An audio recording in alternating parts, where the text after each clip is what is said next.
We want to give you actionable steps. You can go into the salon tomorrow. Once you're done with this, you can start putting it to work, because I've been to a gazillion motivational, inspirational seminars, and it's like rah-rah events where you get all like pumped up. You're like, yeah, I'm ready to conquer the world. And then you're like, but they didn't tell me what to do.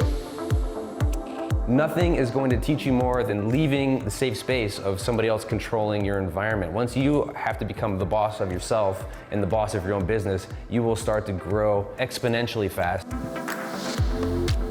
If you're ready to go out on your own, you're going to be responsible for your own clientele, your own success. If you don't have any clientele, it might not be the best time to go out on your own. Even if you're working for somebody else and you want to start to branch out into your own independence, you can still do that working for somebody. With Instagram now, you can begin to build your own brand. I knew that Yelp was huge. I had to build my Yelp clientele. So I'm giving away 10 free services in exchange for a positive review. If they like it, you don't want to try to force them and say you have to review me. But I always say, you know, the words you use are very important. I say a positive review, not just a review. I became one of the highest ranked salons in San Diego. We still are, because of these techniques to get there. And I was by myself. How do you charge what you're worth? Very common question. Your time is money. Everything you do in the salon should be paid for. The way you charge what you're worth is